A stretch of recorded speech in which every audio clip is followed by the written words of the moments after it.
necessary to establish NESARA and to establish debt forgiveness and to establish a true era of prosperity measured, yes, by money, although we will eventually see that we don't really even need that. But as a bridge, we will have lots and lots of resources, monetary resources, in which to reclaim our lives, to re-educate ourselves, and to put priorities where priorities need to be placed.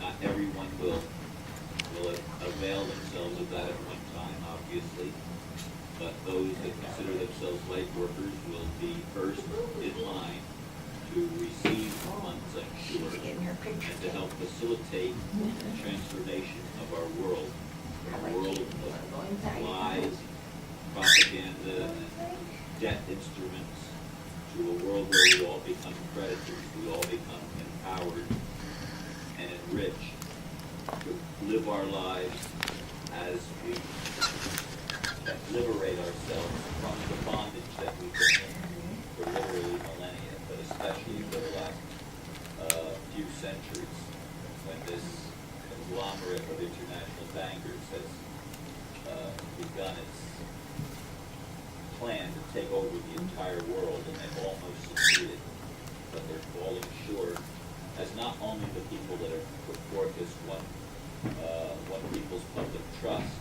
There have been numerous people working behind the scenes to lawfully file lawsuits and other documents in the public record to reestablish the sovereignty of the individual, as well as the sovereignty of individual states and nations within our world, so that we can have a republic that works, as I said, by for the people. I had to look that up for me because I think it was one of the prepositions that was missing. And of course, those are Mr. Lincoln's words from the Gettysburg Address.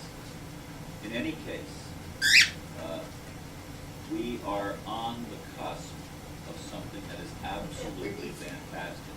Yesterday, I did share with you Mr. Boyner's comments as he addressed the 113th Congress.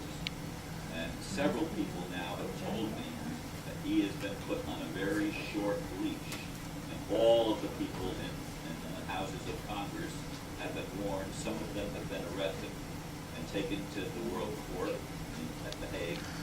And there's things that are happening, and they seem to be gaining momentum, although the mainstream media still isn't picking it up yet. They will. It will be inevitable. They will not have a choice. They will have to start reporting the real, meaty facts of what is happening on the ground as the people's awakening is happening, and as these legal documentations, these UCC1s and other filings are taking root and being established to overturn the system. As I said, Obama continues to play his role as the president of the corporation, but the corporation is finished.